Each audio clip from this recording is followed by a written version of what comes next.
This patch is absolutely brutal. There are so many broken champions, you could give every team 10 bans and you'd still have a lot of broken champions still available.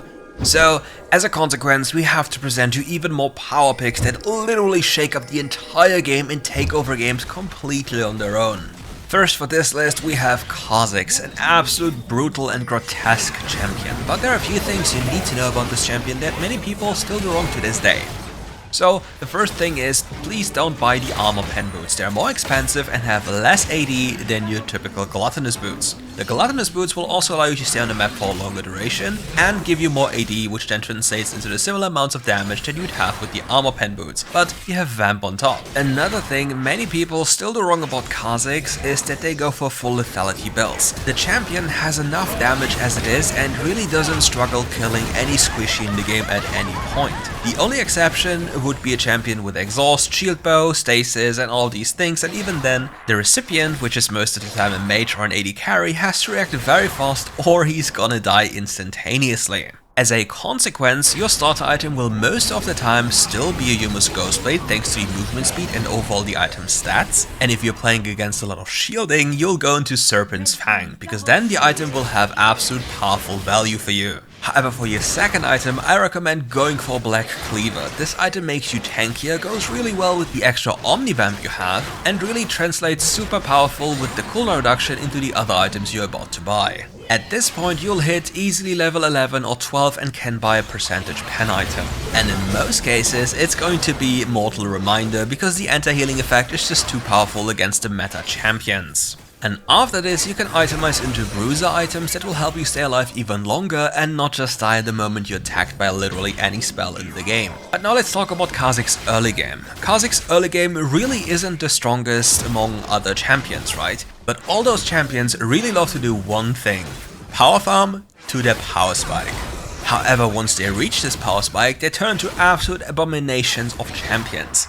Getting the cooldown reduction on isolated first abilities and the extra attack range really turns Kha'zix into a very powerful champion. Not only this, his very first reset, which you can consistently get your gluttonous boots with, makes you even stronger. You don't have to recall until your full item or any other thing you really need to, and you can just infinitely stay on the map and annoy people. It's super powerful, you really need to look into that. But whatever you end up doing, you will still go for first strike. In the early game it will not give you as much gold and will probably deal a little less damage than Electrocute and Conqueror, but as the game goes on you really get a lot of gold and item spikes even faster, and the bonus damage really comes in kick-in. The next champion has been buffed for no reason. Statistics might say that this champion is absolutely terrible, but that's simply not the case. It's just people not being able to play the champion. Does this mean he has to be somewhat tackled? Theoretically, no, because not every champion needs to have 50% win rate. Some champions are more complex and some champions are super easy. For example, take Annie. Super easy to play champion. Take Garen, super easy to play champions. Yet both are decently powerful and easy to execute and yield great results with a little effort. If you play Jayce the same way, you will not yield any results. You will just die on cooldown because you don't have the luxury of committing to so many mistakes. But a well-played Jayce continues to take over the laning phase by just positioning and weaving in certain spells with resetting his auto attacks and then going for quick trades. There is not much you can do about this champion because he has both ranged features and melee features, and he has a separate cooldown bar which grants him double the normal spells another character would have access to. On top of this, there are a few things you don't know about. For example, after swapping form, Jayce's first attack in either the melee or ranged form has separate effects. After swapping into your ranged form, your first auto attack reduces armor and magic resist, and does bonus damage, whereas your melee auto attack does a lot of extra bonus damage. Another thing many people don't know about is that in melee form you get attack speed, armor and magic resist, and nowadays it's even scaling with your bonus AD, and since you're buying Hullbreaker in a lot of situations, you become an absolute tank monster. And after you take over your lane, you will then transition your lead into other lanes or even the enemy jungler in combination with your jungler and or support. Your champion is destined to take over the map and be proactive. And if all of that doesn't really work, then it's just lane kingdom. You can still just hammer away at the enemy's tower and hit enemy champions with absolute ease in your ranged form. They cannot really do anything against you unless they have assistance from their teammates, and it's literally that easy. And the only thing they can actually do something against you, would be clearing the wave on cooldown, which only a certain few champions can even dream of doing against you. But how come that this champion has such a low win rate in the Chinese API? Well, it's quite simple. Many people just jump in and die. It's literally that. Many people have no clue how to play lane, how to manage waves, how to play fights, and how to sequence spells. And as your champion only features a lot of damage, going in melee range is most of the time certain death depending on the situations. Other champions, for example Garen, super easy, super tanky, and just foolproof, does the same, but it's just way easier. Another champion like Annie has AoE CC, deals a lot of burst damage, and then can even set up her teammates to follow up on another engage with Tibber's knockup. But a well-played Jayce is able to control the fight from afar by poking the enemy beforehand and then going in for the kill if he knows that he cannot be killed in return by just quickly bursting somebody with a combination of spells. Very important here is that you use your second ability in ranged form as you transition into your melee form, because you want to keep the attack speed bonus from your ranged form in your melee form to then quickly attack the enemy champion, to then use your third ability as a fadeaway spell. The next champion isn't really much weaker, but probably even more annoying depending on the context. Gragas has been one of the most broken champions in WildRift history. His viability is completely unmatched as he's able to be played in literally every position, be it Baron lane, be it mid lane, be it jungle, be it support, and be it as a dragon laner, simply with a Senna by his side. But what exactly makes this champion so unbelievably broken? For one, it's obviously the boots of mana. The second thing is his ability to just take sudden impact with his body slam relocation jutsu. On top of this, we have also the Prophet's Pendant technique, which allows him to have 33 pen for the investment of 2,400 gold, and then the enemy will have no magic resist left over in the early stages of the game. Then we add to the mix his ability to use his ultimate to completely disrupt a fight, start a fight, take over a fight, like you see the possibilities he has, and then we even add more to it with his third ability, the Body Slam. He can use his Body Slam and the Flash right into the heart of the enemy champions to instantly kill them because of his AP scalings.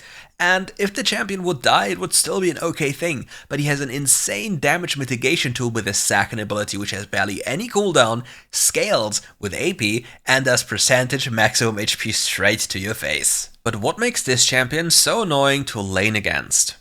It's his sustain and his first ability. Just quickly tapping it once and then again as you throw it out will immediately make it explode, and it's very difficult to dodge even if you autocast it. If the enemy is too close, they have no way of avoiding it.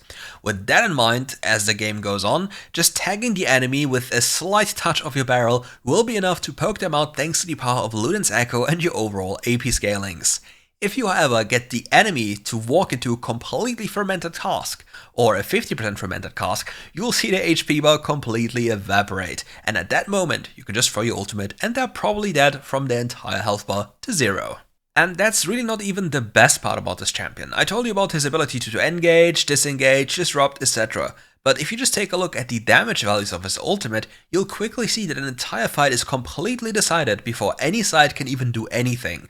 Just by him doing a flash play with his ultimate is most of the time already enough to just completely end the game around an objective because the enemy simply can't approach anymore. So what does this champion do? It scales very well, it has a decent laning phase, it has a multitude of different builds from full AP to tanky builds which are all broken depending on the context, and he can be picked in any role which allows you to counterpick other roles as you please. It's amazing, this champion is just busted. Remember the times when Lux wasn't able to throw her first ability right through minions, but her shield was kinda unbalanced? Yeah, I do, and I really prefer that version, because now Lux can just throw her binding through minions and get you killed in lane from the get-go. Even in the mid and late game, any type of mistake will get everyone killed, or at least the people that are bound. So what did happen to Lux? So as I said, she can throw her first ability through minions, which is quite the cool thing. Another thing is that First Strike is absolutely busted on her. She can also just pop her third ability on cooldown on enemies just to farm extra gold and deal extra damage. Due to her first ability shenanigans and brokenness, she can now reliably win lane from level 1 to level 4 without an issue. Keep in mind, from level 1 to level 4 it's usually not instantaneously deadly once you get hit by first ability, but the moment she takes 5, life is very dire for you. You probably have a grey screen right after being hit. Not only can she throw her first ability through minions, no, she can also trigger her passive with other spells, which means she has a lot of extra damage without even having to walk close to auto-attack you. Now all you have to imagine is being hit by her first ability, her third ability, and her ultimate, as well as first strike, so you can pretty much guess what happens to you. There's just no surviving unless you're a super tank, or you maybe get to exhaust her. And if it wasn't bad enough already, it's just a support, by the way, that goes full AP. The AD carry is still around there and is able to perfectly kill you as well. Another thing Lux does very well is clearing sideways with her ultimate ability. Here's also a thing that's quite, well, it's not a secret, but people still don't know about this. Relic Shield can be stacked as early as 4 minutes and 15 seconds into the game, reliably by the way. From that point onwards, it will scale every minute, granting you extra gold, extra AP, and extra HP. While it's doing so, you don't suffer from the debuff from support items anymore, which means you can actually farm minions without any penalty involved. And that, as a Lux, is a very powerful thing to do, especially if people don't pay attention to waves. The only thing you have to do in this very instance is to use your third ability first and then throw your first ability through them, because then your first ability will trigger the mark of your passive from your third ability on these minions, and then they'll die faster. She's also able to spot objectives with her ultimate because it barely has any cooldown. And as you're running first strike, you can also use this as a good source for extra gold by just dealing damage to enemy champions. After every game, you'll see that your first strike has gotten you over 1,000 gold easily. So why aren't you picking Lux yet? You should definitely pick this champion. And just take Boots of Mana and Luden's Echo and your life is wonderful. But our next champion is the biggest abomination WildRift has seen, and he has only gotten nerfed, but is still just way too powerful. This champion is a blind pick, a first pick, an always pick, and it's Ornn. Ornn is very powerful in the Baron lane and can even be flexed into the support role, even though I don't really like him there. However, with champions existing and being powerful as Jayce and Fiora, and even Camille, Ornn cannot really be blinded for Baron without suffering from these other champions. However, Ornn features a lot of redeeming qualities even if he gets outscaled in the side lane. For example, his ultimate ability during a team fight. If you ever fight in a corridor against an Ornn team, you'll realize that his ultimate ability will just completely destroy you.